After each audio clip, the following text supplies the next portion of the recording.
Hello, this is Bridget Brown with Divine Essentials.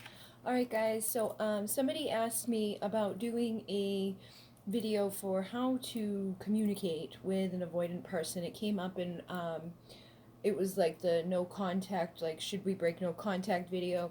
And then I got sick and I didn't really record much of anything for a while, so here I am. I printed out some like little notes for myself because there is different ways to communicate with all different types of people, first of all, and no matter who you are on the spectrum, doesn't mean there's something wrong with you or right with you or bad about you or anything like that. It's just you're different and everybody's different. But I've noticed this seems to be a theme where people who have more of this avoidant approach to love is just it's just a term that we call it. Okay, it's like it's just a term, guys, just some words. um, they a lot of times find themselves drawn to more of the anxious people, the people that are a little bit different from them, that are like approaching love totally weird to them. Okay, but there's a magnetism there too, and I think that's why we find within the twin flame community a lot of people who are connecting seem to also fit into these categories of avoidant and you know um, anxiously attached.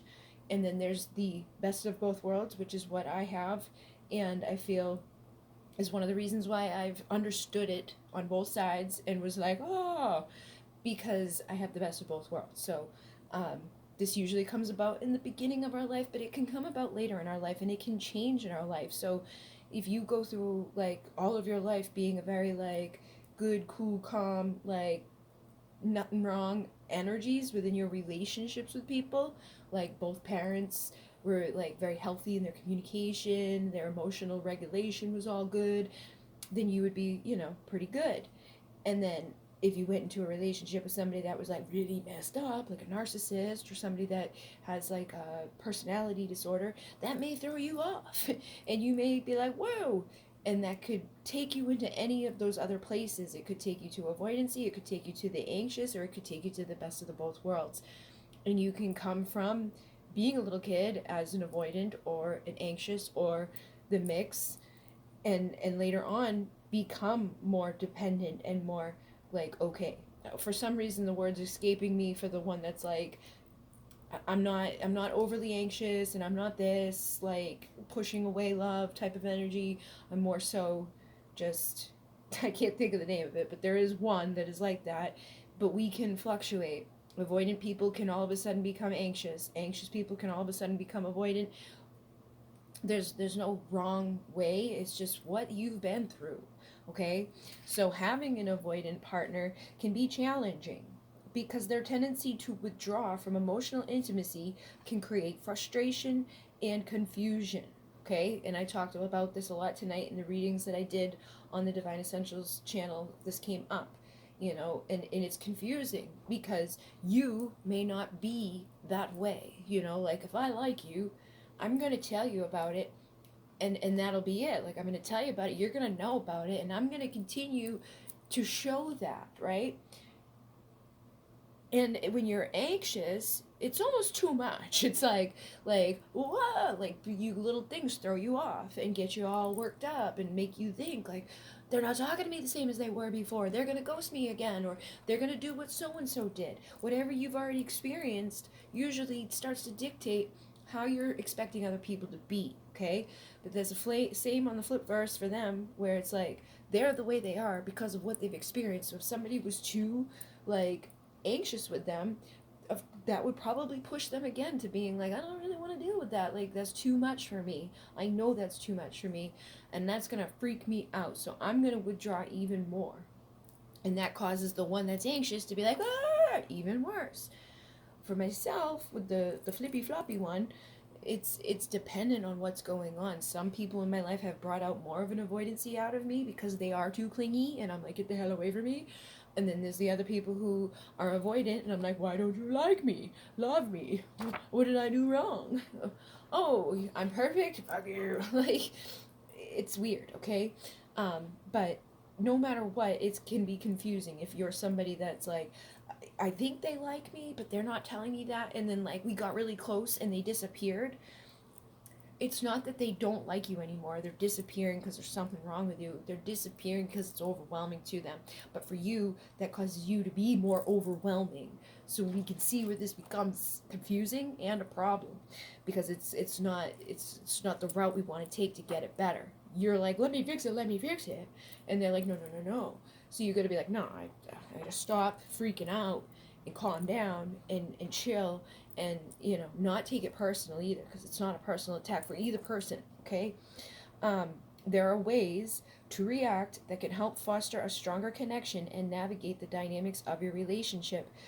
So understanding, recognizing their attachment style is going to help, just in recognizing it and educating yourself like you are now. Avoidant partners often had childhood experiences that led them to fear dependency or vulnerability. Okay, so they're very hyper independent individuals. They don't think they need anybody, like, I don't need nobody. I'm fine on my own.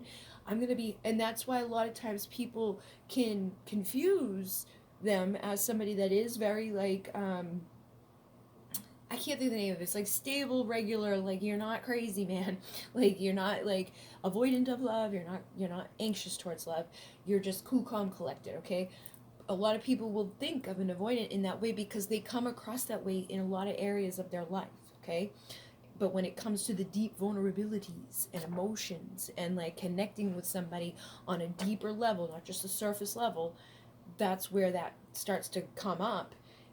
But like they show up for their job, they have a good career, like they're able to provide for themselves and drive a car and do all those things because they're hyper independent and they don't want to rely on anybody. So it makes them super, like workaholics, or just people who are thriving by themselves. Okay, that they don't need anybody to survive.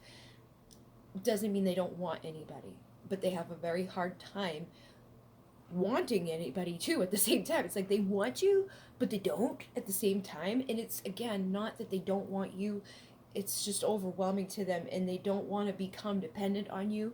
They don't like to open up into that vulnerable place, because then they feel exposed and like someone's gonna hurt them, or do whatever has been done in their past. Sometimes avoidancy comes out of the fact that nobody ever showed them that emotional attachment, or somebody stunted that in their life. Like they saw something or experienced something growing up or in relationships that made them be like, all right, I don't want nobody because everybody burns me, or nobody's been there for me when I needed something to help me. They weren't there. So I didn't get to learn to be vulnerable. I didn't get to learn to express myself in that way.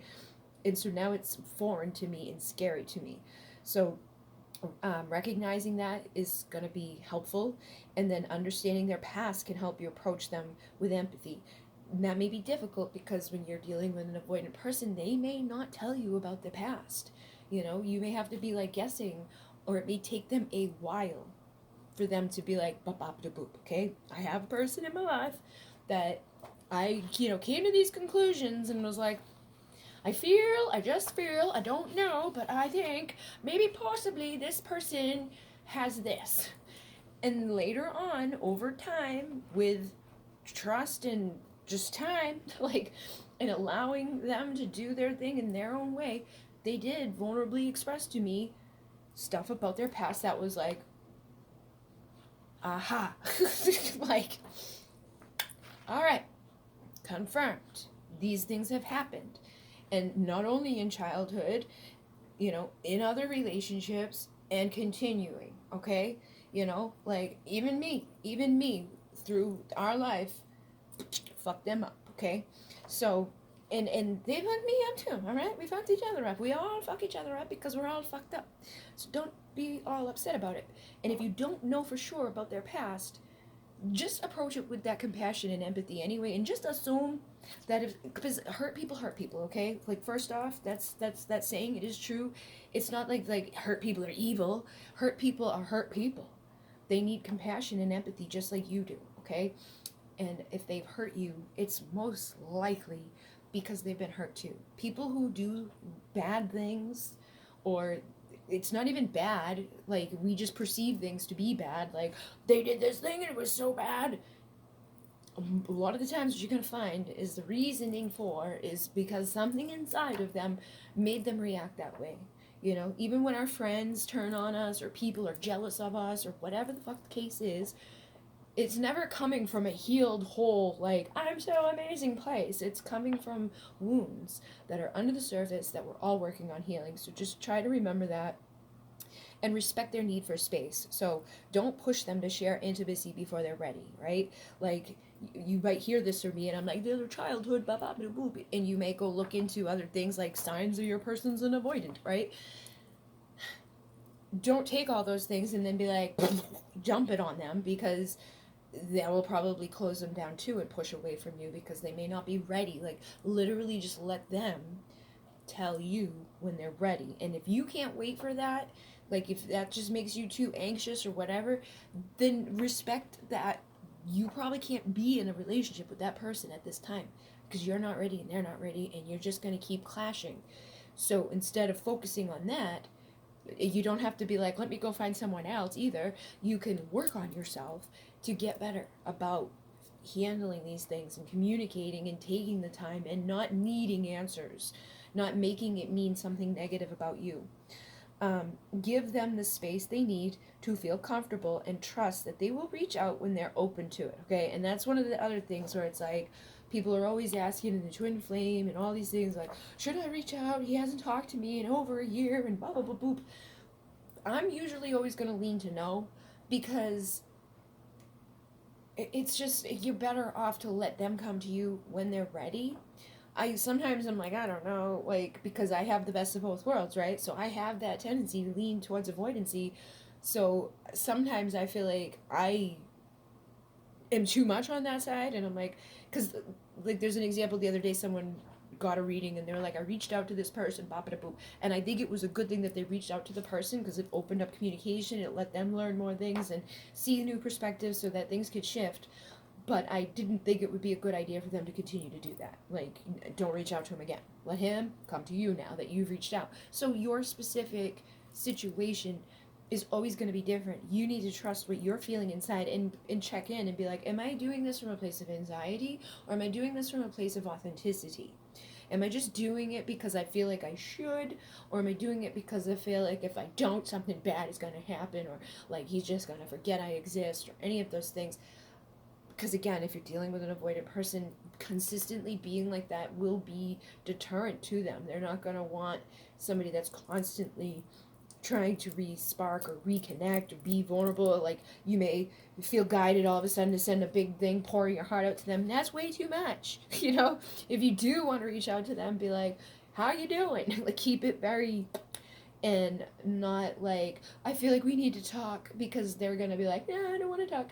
Like, they may want to see you, they may want to hang out with you, they may want to talk to you, but can you keep it on the level of like just coming from, like, reapproach it as like, this is a whole new ball game, we haven't talked before, we haven't slept together before, we're not just jumping right back in. And you may find sometimes they show up to jump right back in, but are they drunk?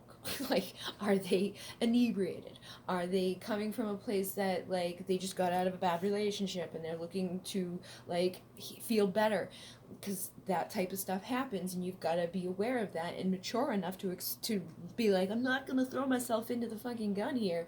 Like, you're drunk, tomorrow you're going to not be, and I don't want to go through that pain, right? So I'm not going to do that to myself. Or you just broke up with someone that broke your heart. I'm not going to be like your sounding board or your emotional puppy dog that you're going to dismiss again. I'm going to, like, approach this as, I'll talk to you, but I'm not going to sleep with you instantly. I'm not going to redo those cycles that are getting us nowhere, okay?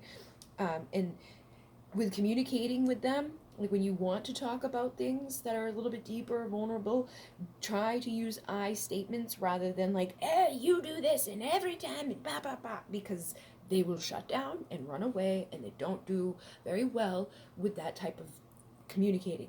You want to be like, you know, I feel like I would like, and tell them those things too, because again, remember, they're on a different spectrum of things. Like, they're not like you. They're not like, well, you know, I get upset or it makes me anxious when you just disappear and I don't hear from you, and I have no idea where I'm going to hear from you again, you know, and it just brings up all these things inside of me. It makes me feel like something's wrong with me or that I did something wrong. And, you know, I would just like really appreciate it that if you do need to stop talking for any length of time, that you just let me know. And if you have an idea of how long you need, or can say like when I'm ready to communicate again, I'll reach out to you. It's nothing that you did. I'm just going through some stuff, you know, and communicate in that way rather than being like every time you disappear, like they'll just disappear. Okay. And they say, for example, instead of saying you always shut down when I try to talk, say I feel hurt and isolated when we don't connect emotionally. Okay. So again, you always sometimes that comes through us because we feel victimized by what people are doing or not doing, but you're like they feel victimized by those types of statements. So just try to spin it in a more like, this is how I feel, and it's just how I feel when this happens. It's not that you're doing it. Maybe you were part of what the doing was, but there's just a way to approach it, you know. And focus on communicating your feelings clearly and calmly so that they understand, because they don't have those same feelings, you know, they don't get those same types of experiences. You have to look at each other and realize like, okay, like they're experiencing this in a different way. They're overwhelmed, and that's making me overwhelmed, but we're overwhelmed in two totally different ways. So practice active listening.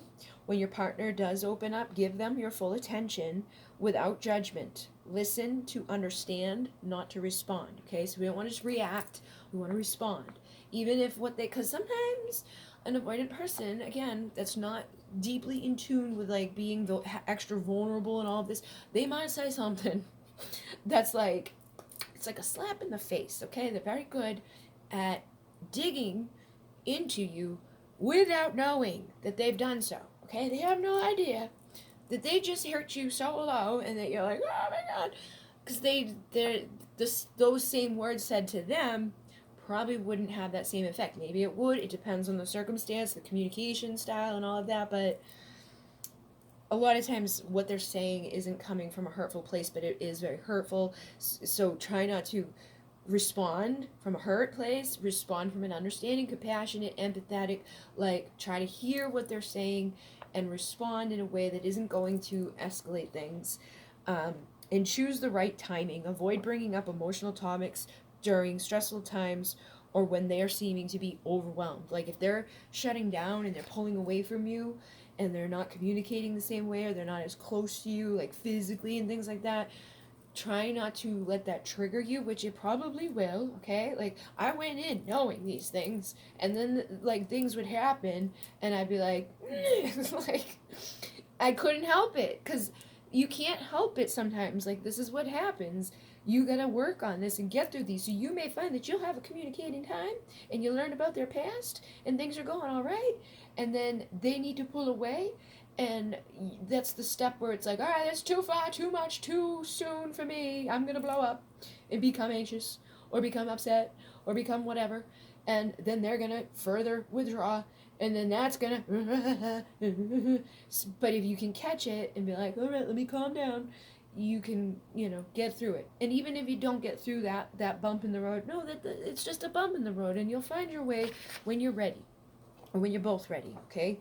And pick neutral moments when they're more receptive to conversation. Okay, like just obviously, like if they seem to be like they're getting very short in their responses, they're not reaching out like they were, they're not calling you anymore, things like that. Like if you're in regular communication with this person, or you get to that point, just don't let that be the and even when they first start to communicate with you again, don't do the things that you've done in the past, you know, like give them time to respond to you before you start, because they're going to feel your anxious energy even if you don't say anything. Like, why is it taking you so long to respond? You know, and take your time to respond back. Don't bombard them. Don't be overly like, oh my god, they just text me 2 minutes later, like, blah, like, you know, just boom, don't boom, boom, boom, just boom, boom, boom. Pull it back, hold it back. I'm not saying to play games or anything like that. Like if they take 2 hours, you take 2 hours. just try to cut back on the like how do you respond to everybody else in your life depending on what you're doing. Like, don't start carrying your phone around extra time because you're waiting for them to say something. Just be who you are naturally, and let things naturally evolve. Don't try to speed through stuff or get overzealous, okay? And then building a connection, focusing on the positive, show appreciation for the qualities that you do love about your partner and the good times that you share. Like, acknowledge, like, I'm so happy, boop. Like, I'm so happy that you've come back around to you know, I like spending time with you. I like this, I like that. Like, you're so good at boop, whatever it is that you feel that way about that they're doing or have done or has shifted or just always is, whatever you feel appreciation towards them for or how you feel towards them, you can let them know. Just try to keep it from that whole like I'm so madly in love with you, because that's too much for them. You know, like, you can just be like, you know, you're so handsome and you're so like good at, or like you've got the best this or you do the best that, you know, just try to keep it more on that level rather than like I'm madly in love with you and I've always loved you and I'm gonna love you till the day I die. They're gonna be like, ah! They don't know how to respond. Okay, and then positive reinforcement can encourage them to feel more comfortable with closeness too. Like, when they do get close to you, just verbalize like I'm enjoying this, I like this makes me so happy, you know. Engage in shared activities, find things that you enjoy together that don't require deep emotional intimacy, like hobbies, sports, and outings. Like, what can you do together that's like not gonna be like all deep in the emotions, you know, like find something that is exciting to them, or that you like that you can introduce them into, or find something together that you haven't ever done before that can help to strengthen and build trust within your bond. And then respect their boundaries. Don't pressure them to do things they're uncomfortable with, like attending a large gathering or meeting your friends and family. So again, like, if you're an empath, this may be somewhere where like you'll see some of the similarities between you and this person, right? Like, a lot of an avoidant person has like an empathic, intuitive, like sensitive energy. You know, they are very much like an empath, but it's not that they don't feel, it's just that they very sensitive to feeling, you know. um, and I think you are more alike than you think you are.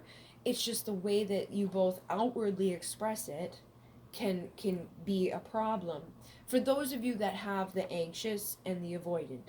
For those of you that have the avoidant and the flip-flop, that's even more complicated because you have the flip-flop and the flip-flop flip-flops.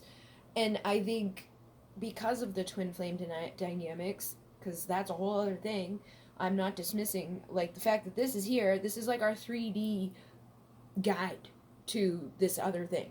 Okay, and this other thing is another thing, and not everybody's dealing with that other thing. But those that are dealing with the other thing are gonna know that they're dealing with the other thing, because there's just undeniable things about it that you can't fucking deny. That is just like, what the frick is this? Like, the signs of an avoidant and anxious person are totally different than the signs of being in a twin flame thing. But you will find a lot of the twin flame things have remnants of this in there. Okay, just because that's how life is here. We all have an attachment style. I've just found this to be common within my collective. Okay, my collective is going to be very similar to me and what I'm going through. So let them come around at their own pace, and sometimes considering your own therapy is good for you, like seeking out an individual therapist to understand your own needs and how to deal with the challenges of your relationship. And like, if you are dealing with the twin flame thing, then you may want to find someone to connect with and like figure this stuff out. You know, I do like readings for people, and then I have like the soul chats for people. But also just going within yourself and doing your own individual work on yourself will help too. Couples therapy, like if you're both committed or you're both communicating and you both are ready for that, because there probably will come a time for some of you where it's like, oh, like we're talking and we both want to continue talking, but we both are aware that there's something here that we need to work on. So you could try couples therapy. There's no one size fits all approach, and it may take time and effort to see progress.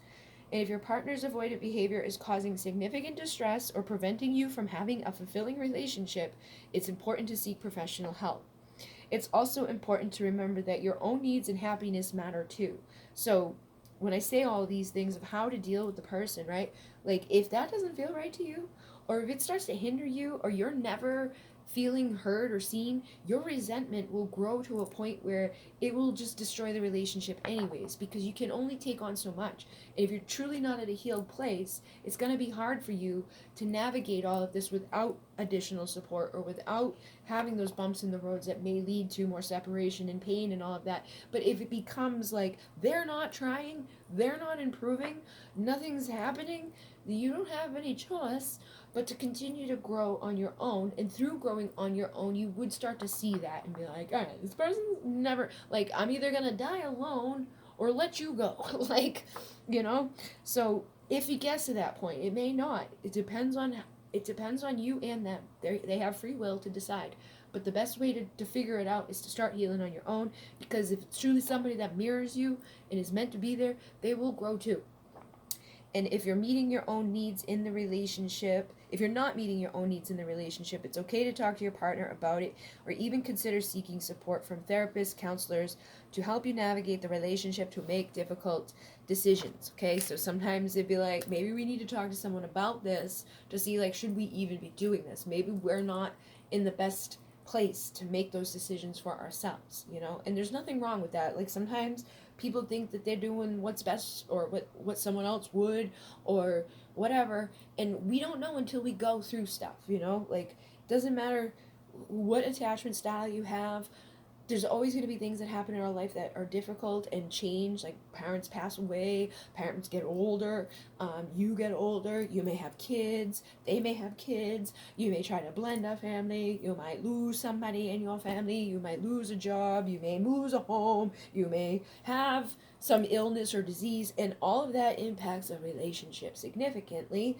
And having the right person that can navigate those things with you is important. You don't want to always be navigating everything alone just because you really like somebody. Like, if they're never going to show up for you to meet you there, you should figure that out sooner rather than later, so that you have a running shot at life and having a support system in your life, okay? So hopefully this will assist you guys. 27 minutes on the clock. Namaste.